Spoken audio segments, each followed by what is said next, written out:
안녕하십니까 교우 여러분. 우리 2019년 제4기 에스라 느헤미야 우리 교과 우리 그 두 번째 시간을 시작하도록 하겠습니다. 이번 제2과는 느헤미야의 봉사입니다.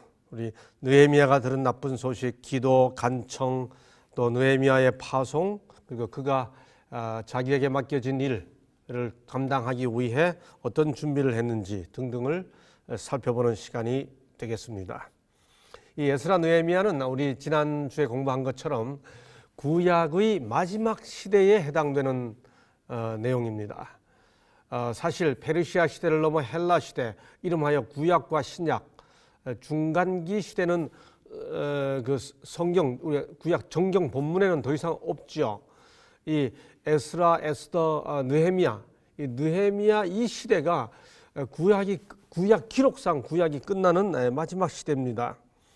자, 우리가 이걸 이해하기 위해 지난주에 공부했던 그 포로 공동체, 유대인들이 바벨론에 포로 잡혀갔다가 바벨론이 페르시아에게 점령당하면서 다시 페르시아가 지배하는 시대가 됐잖아요.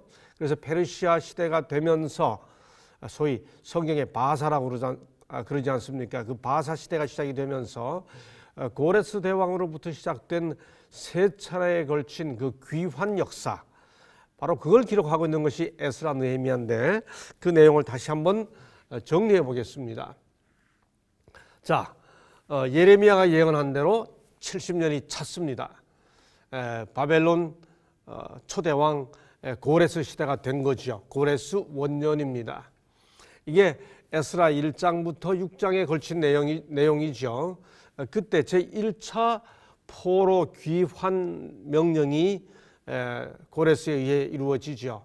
그 포로 공동체의 지도자는 수룹바벨과 대제사장 여호수아였습니다.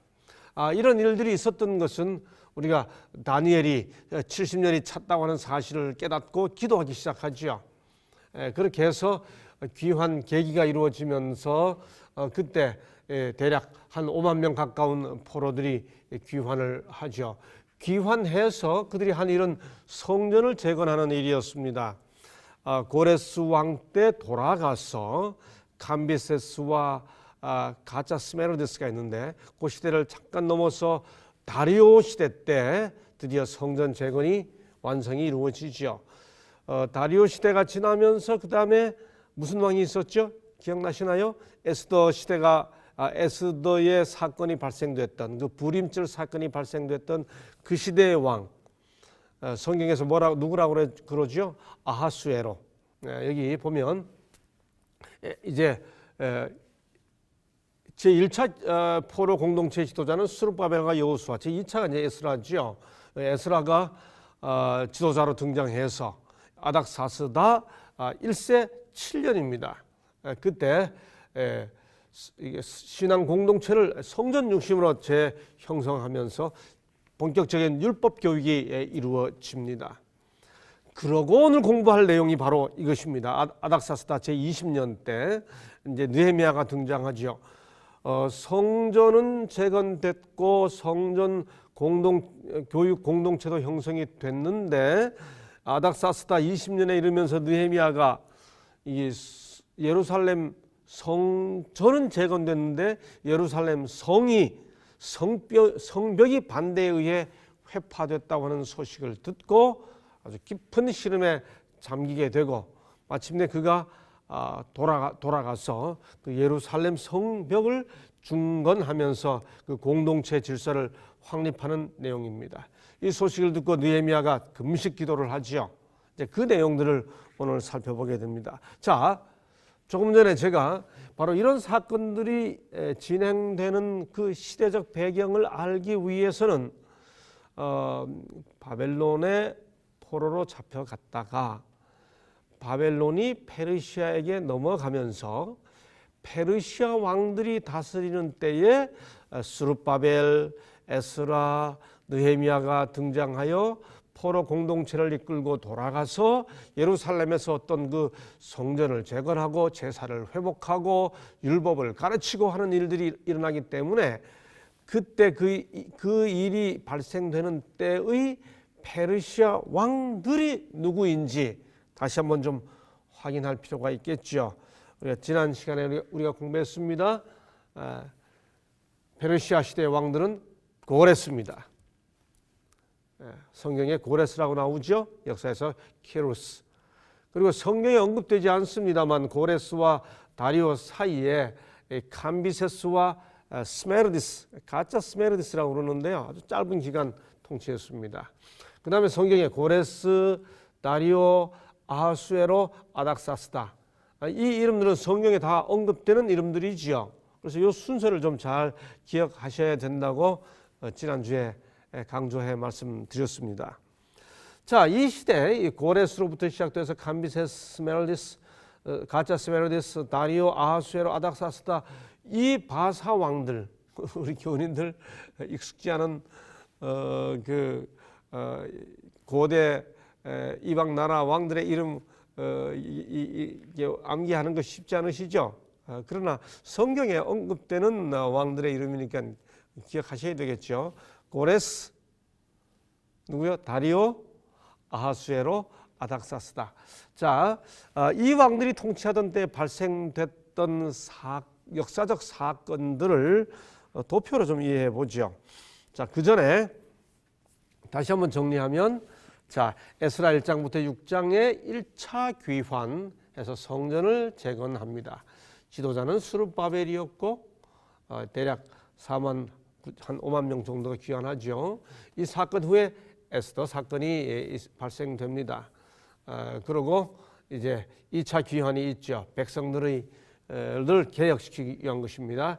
에스라 7장부터 10장 이야기입니다. 그때 에스라가 지도자로 등장하죠. 가서 대략 6천 명에서 한 8천 명 정도일 거라고 생각합니다. 다 여기 여자 어린이 5천 명에다가 2천 명이니까 7천, 8천 정도 되겠죠. 가서 아주 율법을 가르치면서 본격적인 신앙 교육 공동체가 형성이 되죠. 지금 공부하려고 하는 게 바로 이 내용입니다. 느헤미야가 등장해서 아닥사스다 20년에 돌아가서 성벽을 재건하는 내용입니다. 자, 느헤미야가 들은 나쁜 소식, 일요일 소재입니다. 느헤미야 1장 2절로 3절을 읽겠습니다. 하가랴의 아들 느헤미야의 말이라. 총독입니다. 하가랴가 아닥사스다 왕 제20년 기슬르월에 내가 수산궁에 있는데 내 형제들 가운데 하나인 하나니가 두어 사람과 함께 유다에서 내게 이르렀기로 내가 사로잡힘을 면하고 남아 있는 유다와 예루살렘 사람들의 형편을 물은즉 그들이 내게 이르되 사로잡힘을 면하고 남아 있는 자들이 그 지방 거기에서 큰 환난을 당하고 능욕을 받으며 예루살렘 성은 허물어지고 성문들은 불탔다 하는지라. 이게 느헤미야가 들은 소식이었습니다. 여기 우선 이 소식을 들은 때가 언제예요? 아닥사스다 왕 제20년 기슬르월 했죠. 기슬르월 조금 이따 설명드리겠습니다만 기슬르월이라고 기억은 해두십시오. 소식을 들은 때가 언제라고요? 20년 기슬르월. 내 형제들 가운데 하나인 했습니다.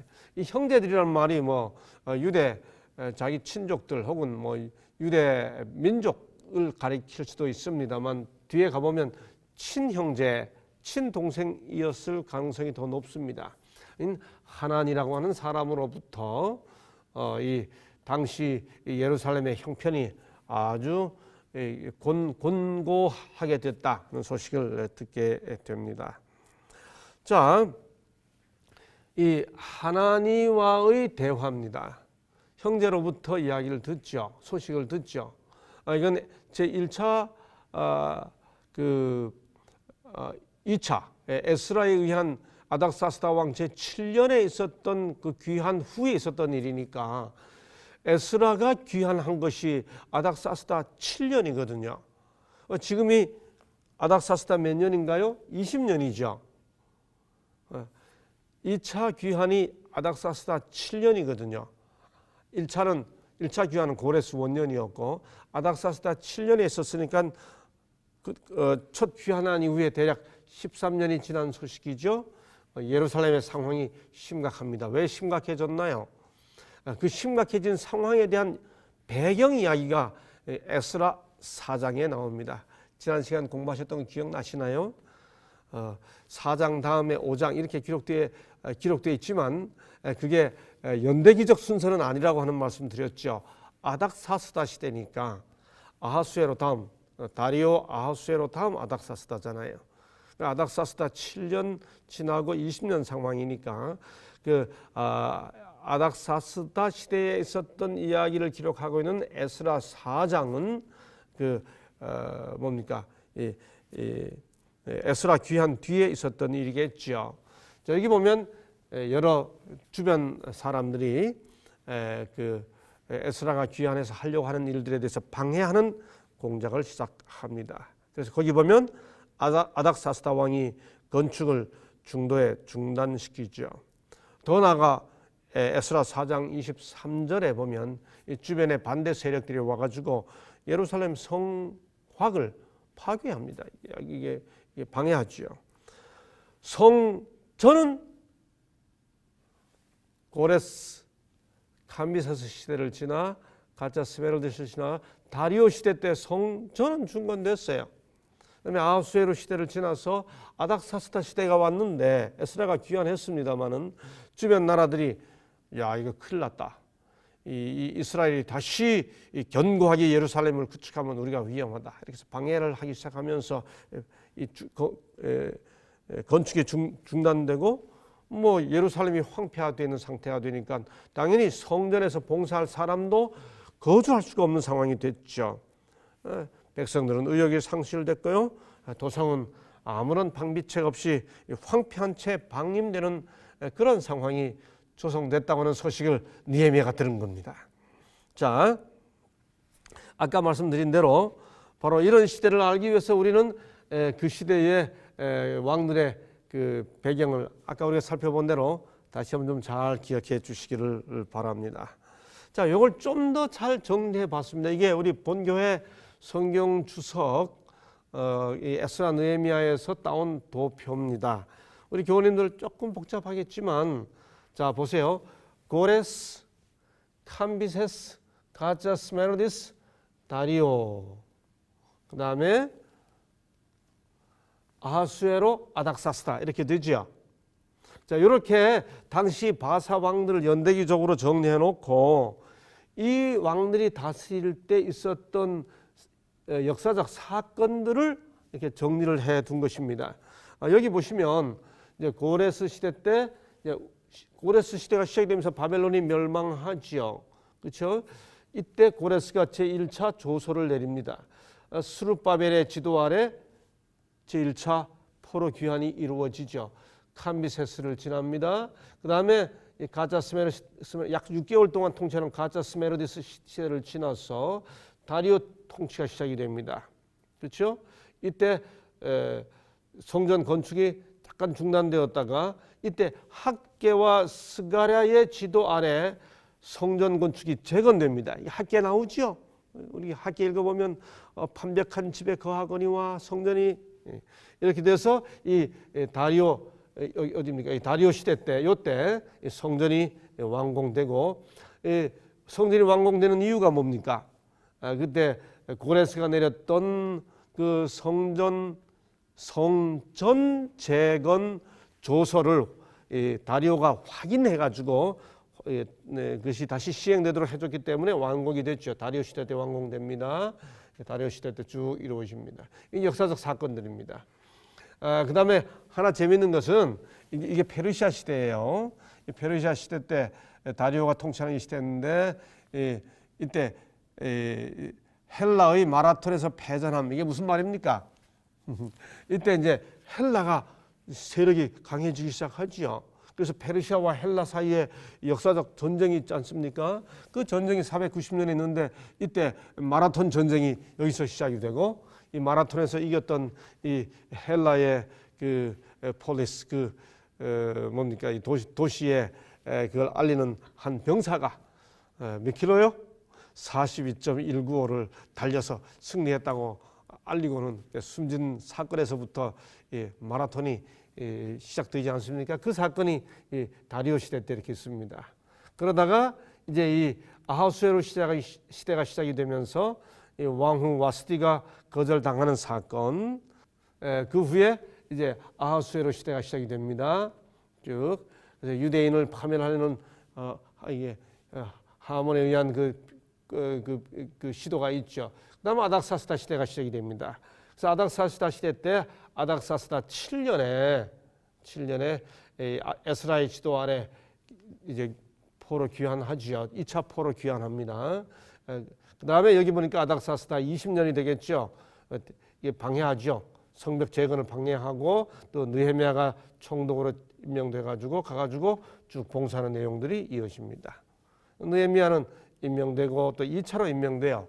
나중에 우리 공부합니다. 그래서 이 도표 하나를 보면 에스라 느헤미야가 봉사하던 그 시대의 고레스, 감비세스, 가자스 메로디스, 다리오, 아하수에로, 아닥사스다 이 시대에 있었던 역사적 사건들을 설명해 주는 에스라 느헤미야. 물론 이게 사이사이 많이 비어 있어요.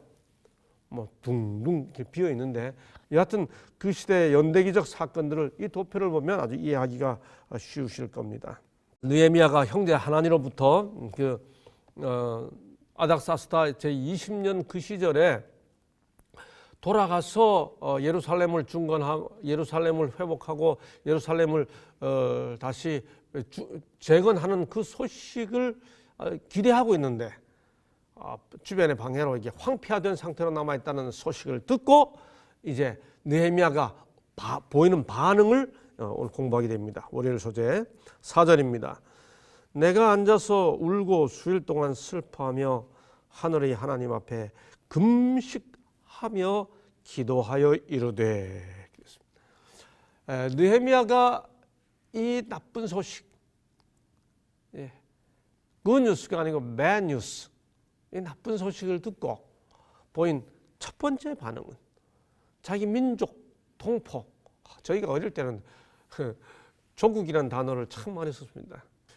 민족, 조국, 동포, 우리 이런 단어들이 한때 우리 가슴을 이렇게 뜨겁게 하고 그런 교육을 받던 시대가 있지 않았습니까? 이 느헤미야가 하여간 이 동포들의 소식을 듣고 이 황폐된 조국의 소식을, 민족의 소식을 듣고 보인 첫 번째 반응은 가슴이 아파서 이렇게 울었습니다. 그리고 금식합니다. 그리고 기도합니다. 그 기도의 내용을 한번, 그 기도가 내용이 5절부터 11절에 쭉 나옵니다. 하늘의 하나님 여호와 크고 두려우신 하나님이여 언약을 지키시며 긍휼을 베푸시는 주여. 제가 다 적지 않았습니다. 이제 주야로 기도하오며 범죄한 자들을 자복하오니 기도를 들으시옵소서. 나와 내 아버지 집이 범죄하여 계명과 율례와 규례를 지키지 아니하였나이다. 옛적에 주께서 하신 말씀을 이제 청하건대 기억하옵소서. 이들은 주께서 일찍이 그 권능과 강한 손으로 구속하신 주의 종들이여 주의 백성이니이다. 주여 종의 기도와 종들의 기도를 들으시고 오늘 종이 형통하여 은혜를 입게 하옵소서. 이것이 이제 5절부터 11절까지 이어지는 이 배드 뉴스를 드린 느헤미야의 첫 번째 반응인 기도 내용이에요. 여러분, 제가 이렇게 색깔을 달리하면서 이 느헤미야의 기도를 적어 놓았는데 뭐가 좀 얼른 보이세요? 센스 있는 분들은 얼른 캐치하셔야 됩니다. 색깔이 다른 것과 다른 것을 한번 찾아보시죠. 이 5절부터 11절에서 드려지는 기도의 아주 핵심 단어, 중심 단어가 뭘 것 같습니까? 자, 보시면 여기 빨갛고 빨갛죠? 시작할 때 긍휼을 주장합니다. 끝날 때 형통하여 은혜를 입게 하옵소서 합니다. 그 다음에 기도를 들으시옵소서 합니다. 여기 기도를 들으시고 합니다. 그렇죠? 그 다음에 여기에 자기들이 죄를 이게 지었다는 사실을 고백하죠. 그런데 주님은 구속하셨다는 이야기를 합니다. 그리고 가운데 기억하옵소서 이렇게 하죠. 여러분, 이건 굉장히 문학적으로 아주 절묘하게 이 기도가 이루어져 있죠. 시작하고 끝날 때 그 다음 단어, 그 다음 단어, 그다음에 요 내용, 요 내용, 그리고 가운데. 자, 이렇게 보니까 이 내용은 이렇게 정리할 수 있죠. 긍휼을 베푸시는 주여, A입니다. 끝에 A 다시 보세요. 형통하여 은혜를 입게 하옵소서. B를 보세요. 기도를 들으시옵소서. B1을 보세요. 기도를 들으시옵소서. C를 보세요. 내 아버지의 집이 범죄하였나이다. C1을 보세요. 주께서 구속하신 주의 백성이니이다. 이렇게 되는 걸 손가락으로 이렇게 한 거하고 비슷하죠. 이렇게 통하고 이렇게 통하고 이렇게 통하고 이렇게 통하지 않습니까? 가운데 기억하옵소서를 가운데 축으로 해서 양쪽이 똑같이 이루어져 있죠. 이런 것을 가리켜 교차대꾸라고 합니다. 영어로 카이에즘. 느헤미야가 슬픔 가운데 막 기도를 하는데 시작할 때 한 말과 마칠 때 말, 그 다음 단어와 그 다음 말, 이게 이렇게 하나님 기억하세요. 주님이 언약하셨지 않습니까? 가지고 강한 호소를 하나님께 드리면서 그 기도를 문학적 구조로 양쪽이 사상이 서로 통하도록 기도하고 있는 모습을 보게 되지요. 자, 이 기도를 하기 위해 느헤미야는 어떻게 했습니까? 금식했습니다. 선지자 5왕 629쪽은 이렇게 말합니다. 슬픔에 억눌린 느헤미야는 먹을 수도 마실 수도 없었다. 그는 울고 수일 동안 슬퍼하며 금식하였다. 슬픔 중에 그는 거룩하신 분께로 향하였다. 그는 진실하게 자신의 죄와 자기 백성의 죄를 자복하였다. 그는 하나님께서 이스라엘의 사업을 지속시켜주고 그들의 힘과 용기를 회복시키시고 그들을 도와주셔서 유다의 황폐한 곳들을 건축하게 해주시도록 단언하였다. 첫 번째 반응이 뭐였죠?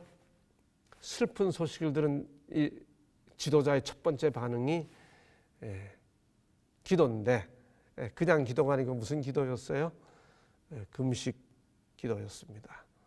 성경을 읽어보게 되면 어려운 일을 당했을 때 금식하며 기도하는 모습을 많이 보죠. 다니엘도 에스더도 그렇게 하는 모습을 확인합니다. 이렇게 금식하며 드렸던 느헤미야의 기도는 대단히 강렬했습니다. 하나님, 언약을 기억하옵소서. 간청이고 호소고 절규인데 얼마나 절절한지 그 형식과 내용을 보면 와 닿죠. 다시 선지자 5왕 629쪽에 보면 느헤미야가 기도할 때 그의 신앙과 용기는 강해졌다. 그의 입에는 거룩한 논증이 가득하였다.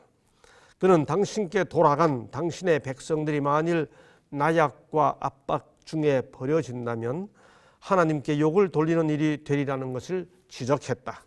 그리고 그는 당신의 언약을 성취시켜 주시기를 주께 간구하였다. 뭐라고 하면서요? 기억하옵소서 라고 말하면서 했죠. 자, 이렇게 할 때 기도를 드린 느헤미야가 그냥 계속 기도만 하고 있었던 게 아닙니다. 느헤미야 1장 11절은 그렇게 기도할 때 느헤미야가 자기 신분을 소개합니다. 그때 내가 왕의 술관원이었다. 여러분, 호텔 같은 굉장한 이렇게 고급 그 식당이나 뭐 호텔 같은 데서 이렇게 이렇게 술 시중 드는 그런 사람을 소믈리에라고 표현하죠.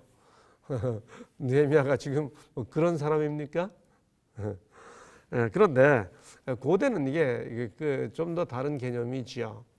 고대의 왕의 술관원이었다 하는 말은 무슨 뜻인가요? 왕이 마시는 모든 음료가 왕이 먹어도 괜찮은지를 사전 점검하는 직책입니다. 다시 말해 왕 대신에 죽을 수도 있는 그런 상황에서 독사를 방지하기 위해 먼저 음료를 시음하는 책임 관리이기 때문에 늘 왕의 곁에 있습니다. 그것도 왕이 뭐 할 때요? 마실 때마다. 여러분, 마시는 걸 더 자주 하나요? 음식을 더 자주 하나요? 떡 맡은 관원과 술 맡은 관원, 그렇게 우리가 창세기에서도 요셉 이야기할 때 나오지 않습니까? 예, 그 다 왕들의 그 안위를 지켜주는 관리들이기 때문에 아주 막강한 영향력이 있죠. 권력은 최고 권력자와의 거리에 비례한다 그러지 않습니까? 당연히 그 절대 왕정의 절대 군주에게 가장 가까이 있게 되는 관리이기 때문에 그 영향력은 뭐 막강할 수밖에 없죠. 실제로 아시리아 왕 에사라 또는 술 맡은 관원이 그 당시에 총리로 임명을 받았었습니다. 그러니까 이 느헤미야가 아닥사스다 왕의 술 맡은 관원이 되었다. 절대 신임을 받는 거죠. 이제 이런 상황에서 느헤미야가 이 동포들의 소식, 그야말로 자기 조국의 소식을 듣게 된 것입니다. 2장 1절로 5절입니다. 아닥사스다 제20년 무슨 월이에요? 니산월. 아까 소식을 들은 게 무슨 월이었죠? 기슬르월이었습니다. 자, 이제 그로부터 니산월이 됐습니다. 내가 그 포도주를 왕에게 드렸는데 왕이 내게 이르시되 내가 병이었거늘 어찌하여 얼굴에 수심이 있느냐? 이는 필연 내 마음에 근심이 있음이로다. 예, 옛날이나 지금이나 사람이 걱정이 되면 얼굴로 나타나죠. 얼굴 보면 사람 마음이 읽힌다 그러잖아요. 얼굴을 가리켜 우리말로 얼굴 하는 것은 얼이 고여있는 골이다. 얼골 뭐 그렇게 설명하지도 않습니까? 얼굴을 보니 마음에 수심이 있다. 얼굴과 마음의 상관관계. 얼굴은 마음의 표현이잖아요. 거울이라고 그러잖아요. 이 말을 듣고 느헤미야가 두려워합니다. 그때 내가 크게 두려워하여 내가 공적인 일을 감당하면서 이거 개인적인 표정 관리를 못했구나. 이거 큰일 났구나. 이렇게 생각하죠. 그런데 그렇게 생각하면 두려워하는 느헤미야가 무슨 말을 하는지를 보십시오. 왕께 대답하되 왕은 만세수를 하옵소서. 내 조상들의 묘실이 있는 성읍이 이제까지 황폐하고 성문이 불탔사오니 내가 어찌 얼굴에 수심이 없사오리까. 크게 두려워하면서도 이때를 기회로 삼는 거죠. 그렇죠? 그렇게 대답하자 왕이 묻습니다. 그러면 내가 무엇을 원하느냐? 찬스가 온, 기회가 온 거죠. 하시기로 내가 곧 하늘의 하나님께 뭐 하고요? 묵도하고. 이게 느헤미야의 매력이에요. 소식을 들었을 때는 금식하며 기도하고 왕 앞에 서 있는 아주 그 찰나의 순간에는 짧은 묵상을 하고, 그럼 묵상을 오래 왕이 물었는데 그럼 묵상을 오래 하고 서 있을 수 없잖아요. 왕이 무엇을 원하느냐라고 물었으면 그 짧은 시간에 아주 짧은 뭘 한 거예요. 묵도하고 왕에게 아뢰되. 이때 기도를 몇 초나 했을까요? 그 몇 초에 담긴 느헤미야의 깊고 높고 넓은 간구, 아마 그 소원을 탁탁 담아가지고 지난 몇 달 동안 드렸던 그 기도가 어쩌면 이 짧은 묵도 안에 다 담겨 있겠죠. 느헤미야의 이때 이 짧은 묵도, 왕 앞에서의 짧은 묵도 참 생각해 볼수록 우리를 압도하죠. 선자왕 630쪽입니다. 그 질문은 느헤미야에게 불안감을 주었다. 겉으로는 그를 섬기는 일에 종사하면서도 궁에서 봉사하는 신하, 궁신의 생각은 그의 고통당하는 백성에게 쏠렸었다는 것을 듣고 왕은 분노하지나 아니할까? 예루살렘의 힘을 회복시키고자 그의 마음속에 품은 계획, 이것이 무너지려 하지 않는가? 그때 내가 크게 두려워하였다고 그는 기록한다. 그리고 떨리는 입술과 눈물이 어린 눈으로 그는 자기의 슬픔의 원인을 나타내었다. 이래서 제가 이래서 걱정합니다. 이래서 얼굴이 이렇게 됐습니다. 뭘 원하느냐? 묵도하고. 그렇게 묵도한 다음에 느헤미야가 왕에게 대답을 하죠. 여러분, 내가 무엇을 원하느냐? 이 질문 자체가 이미 뭘 담고 있어요? 호의적인 반응을 담고 있죠. 지금까지 소식을 듣고 금식 기도하며 지내왔는데 드디어 느헤미야의 그 기도가 응답되는 순간이 온 겁니다. 그 응답되기 직전에 짧은 묵도를 드린 것이고요. 자, 그러면 얼마 만에 이 기도 응답이 왔을까요? 아까 말씀드린 대로 아닥사스다 제20년 기슬루월이라고 그랬죠. 그리고 2장 1절에 보니까 아닥사스다 왕 20년 니산월이라고 그랬죠. 이 기슬루월부터 니산월까지가 몇 달이 지났는지 한번 보죠. 기슬루월 다음에 네벳월이라고 부릅니다. 이게 에스더 2장 16절에 나오고요. 그 다음 달이 스밧월이라고 부릅니다. 스가랴 1장 7절에 나오고요. 그 다음에 에스더 3장 7절에 보면 아달월이라고 부릅니다. 그 다음 니산월이에요. 기슬루월 1월 1일부터 시작해서 니산월 첫날까지 이르렀으니까 몇 달이 지났어요. 기슬루월, 네벳월, 스밧월, 아달월이 지난 거죠. 그러니까 그저 금식기도 며칠 한 게 아니에요. 그 4달 동안 계속 금식을 내내 하지는 않았겠지만은 일정한 금식기도가 이어진 것입니다.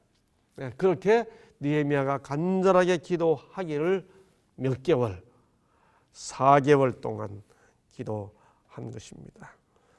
자, 이럴 때 느헤미야가 왕 앞에서 이렇게 근심 어렸을 때 왕이 너 왜 얼굴에 수심이 가득하냐 하고 물었는데 재밌는 것은요, 2장 6절에 보면 내가 무엇을 원하느냐 한 다음에 이게 성경 표현에 여기 보면 5절까지거든요. 묵도하고 왕에게 아뢰되 이렇게 되어 있어요. 그 아뢰되 한 다음에 곧바로 아뢰 내용이 나오지 않고 6절에 보면 그때 왕후도 왕 곁에 앉았더라 이렇게 되어 있어요. 그 아뢰되 하는 그 느헤미야가 왕 앞에 한 내용이 기록되기 전에 그 상황 묘사를 한마디 집어넣은 게 있는데 왕후도 왕 곁에 앉았더라. 느헤미야가 왜 이 느헤미야를 기록하는 이 본문 저자가 왜 이 말을 집어넣었을까요? 이게 무슨 뜻일까요? 그때 왕후도 왕 곁에 앉았더라. 이것이 나타내주는 의미는 이때 이 아닥사스다 왕과 느헤미야 사이에 오고 갔던 이 대화의 자리가 국사를 논하는 공식적인 자리가 아니었다는 것을 나타내 주는 겁니다. 우리가 그 에스더 사건에서도 보는 것처럼 왕이 국사를 논하는 공식적인 자리에는 왕후가 함께하지 않습니다. 네.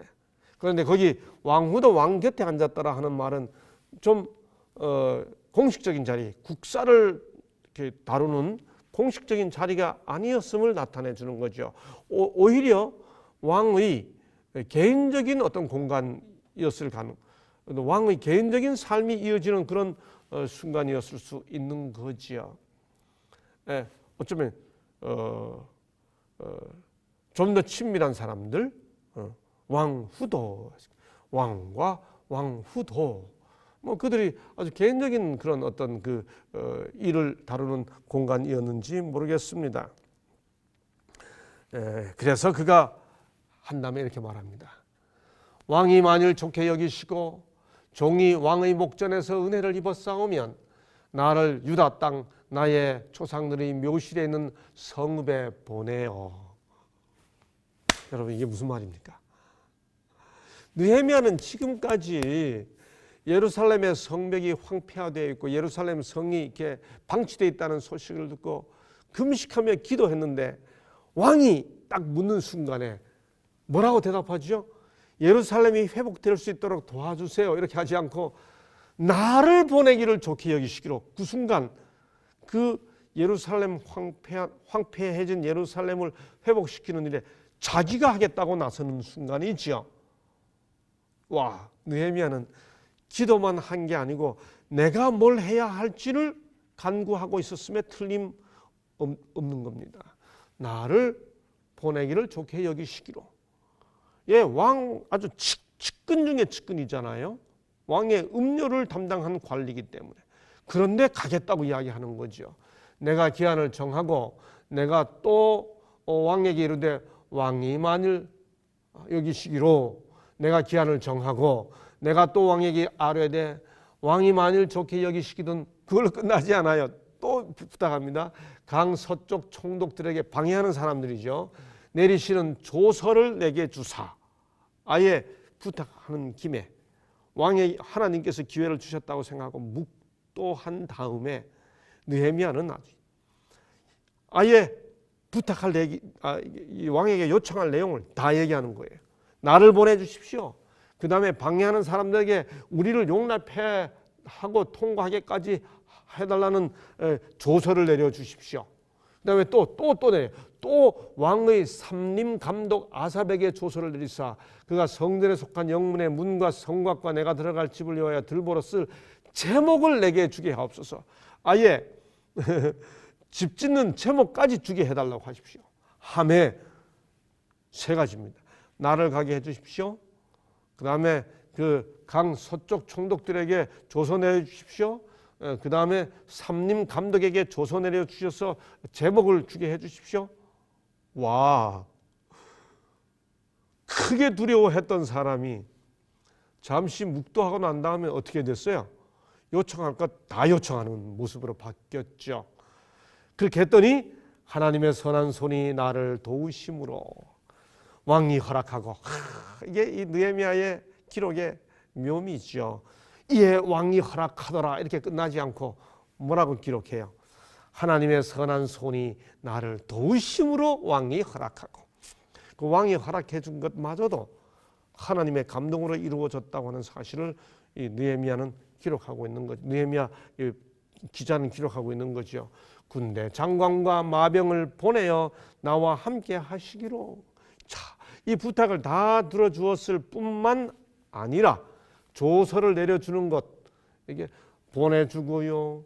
그 다음에 서쪽 총독들에게 조서 내려주고요. 또 삼림 감독에게 조서 내려준 것뿐만이 아니고 군대 장관과 마병을 함께 보내어 아예 보호하도록 해준 거죠. 왕의 조서를 전하였더니, 이거 왕이 아닥사탄 왕이 친히 이 사람에게 모든 걸 해주는 거야 하고 딱 군사들 시위까지 해서 가도록 해준 겁니다. 선지자와 왕 629쪽 630쪽은 이 내용을 이렇게 설명합니다. 느헤미야는 종종 그의 백성을 위하여 그의 심령을 토로했었다.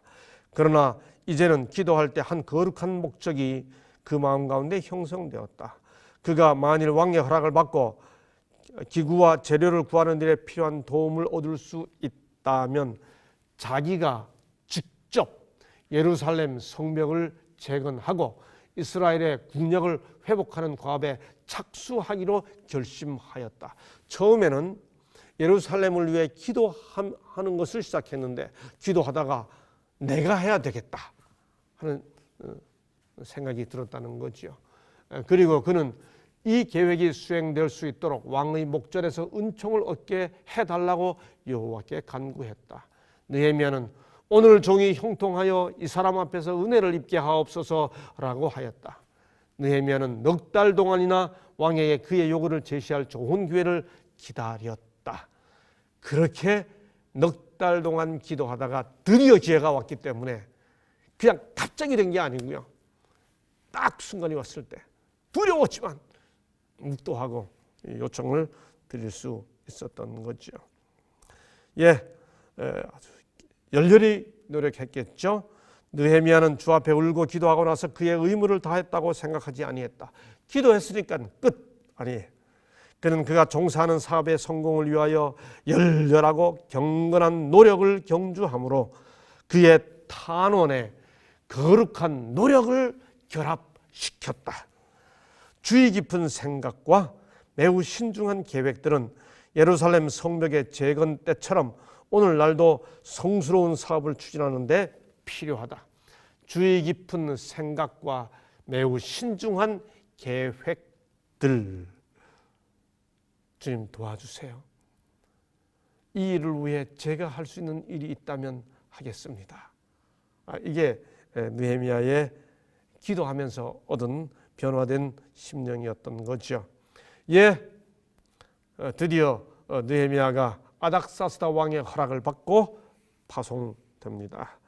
2장 17절부터 19절입니다. 우리가 당한 곤경은 너희도 보고 있는 바라. 예루살렘이 황폐하고 성문이 불탔으니 자, 예루살렘 성을 건축하여 다시 수치를 당하지 말자. 이게 돌아간 느헤미야가 유대 공동체, 유대 그 백성들에게 하는 말입니다. 또 그들에게 하나님의 선한 손이 나를 도우신 일과 왕이 내게 이런 말씀을 전하였더니, 자, 방해를 넘어서고요. 딱 도착했더니까 주변 사람들이 긴장하는 거예요. 느헤미야가 와서 다시 일을 시작하면 유다 백성들이 강해지고 하면 두려우니까 방해하지요. 그런데 이 아닥사스다는 가서 쫙 밤에 조용히 성벽을 다 돌아보고 난 다음에 아무도 모르게 돌아와서 백성들에게 호소하는 겁니다. 자, 우리 이 수치를 당하지 말자 호소하고 난 다음에 그 다음에 또 그들에게 하나님의 손이 나를 도우신 일과 왕이 내게 이런 말씀을 전해줍니다. 그들의 말이 일어나 건축하자, 모두 힘을 내어 이 선한 일을 하자 하매, 그런데 이때 다른 사람들이 이 말을 듣고 우리를 업신여기고 비웃고 방해 또 하죠. 이 방해하는 그들에게 느헤미야가 또 하는 말이 있습니다. 이렇게 파송을 허락받은 느헤미야가 예루살렘에 드디어 도착합니다. 일도 시작하기 전에 여전히 또 반대가 일어나죠. 그야말로 사방에서 다 반대가 일어납니다. 아까 좀 전에 보신 것처럼 여기 산발락과 도비야와 게셈 하잖아요. 산발락과 도비야와 게셈. 산발락 북쪽입니다. 도비야는 동쪽입니다. 게셈은 남쪽입니다. 그야말로 뭐 이쪽 저쪽에서 다 포진돼 가지고 이를 방해하려고 하는데 느헤미야가 이걸 뚫어내죠. 다시 선지자왕 635쪽입니다. 그가 군대의 호송을 받으며 예루살렘에 도착한 사실이 그가 어떤 중대한 사명을 띠고 왔음을 나타내게 되어 성읍 가까이에 살고 있던 이방 족속들의 질투심을 자극하게 되었다. 그들은 매우 자주 유대인들에게 해를 끼치고 모욕을 가함으로 적의를 나타내던 사람들이었다.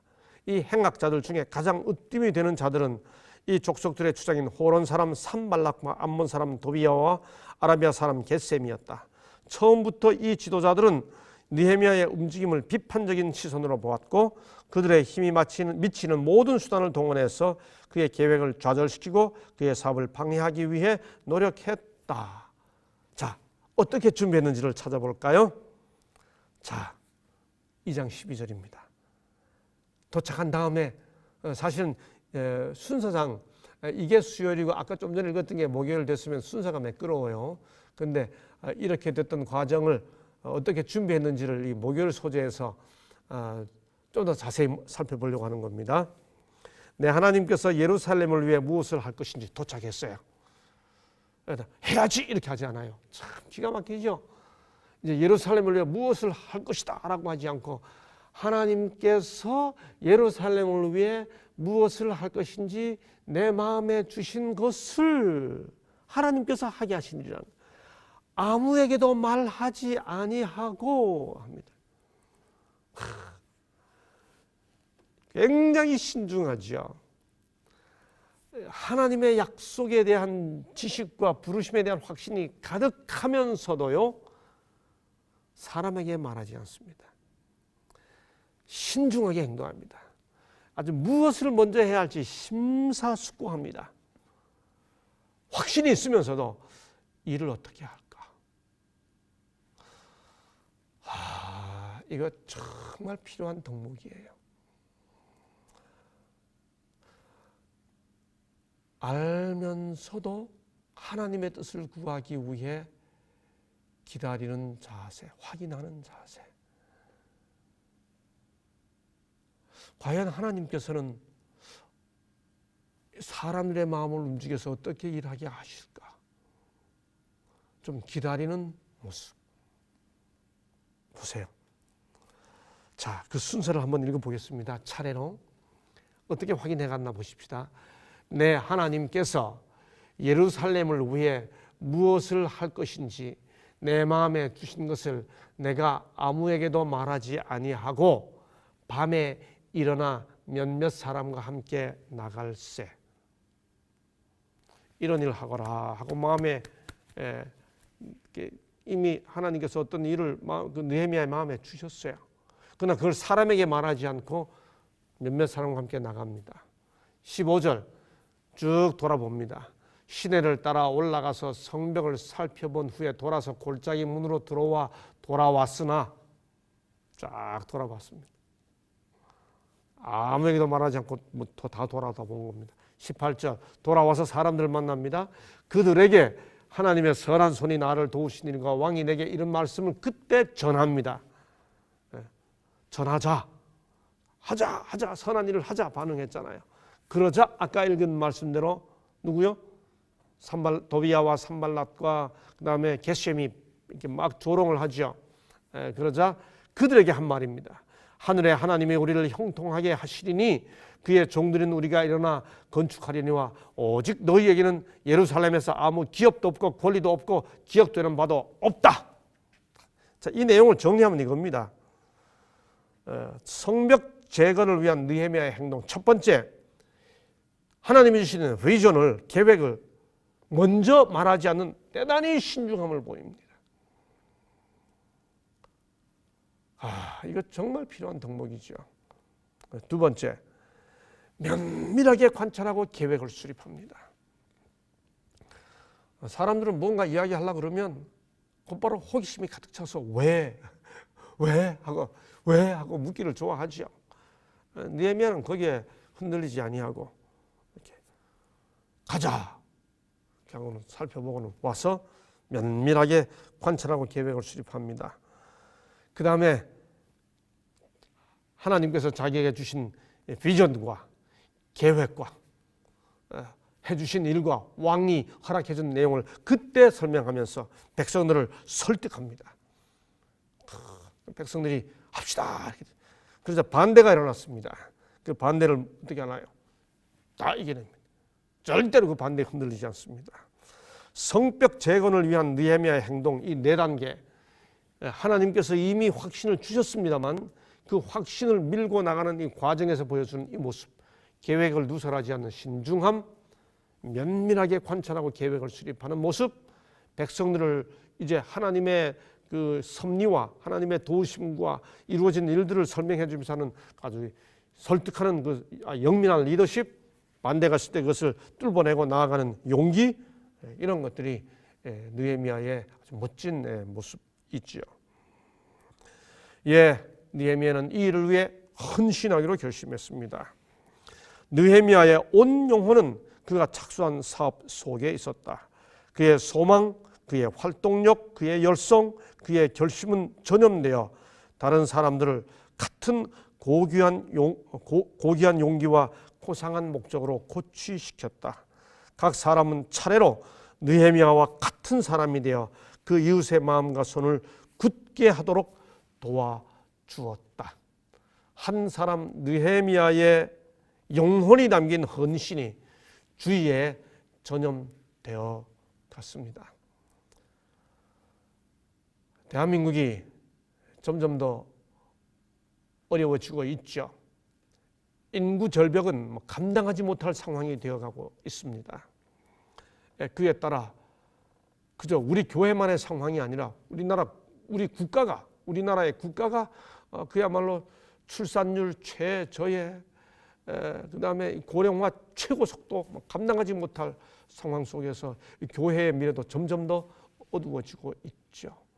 이럴 때 우리 한 사람 한 사람이 영혼이 담긴 헌신을 하기로 다시 한번 마음을 다잡아서 우리 주변 사람들에게 힘을 나누어 주는 그런 사역이 이어졌으면 좋겠습니다.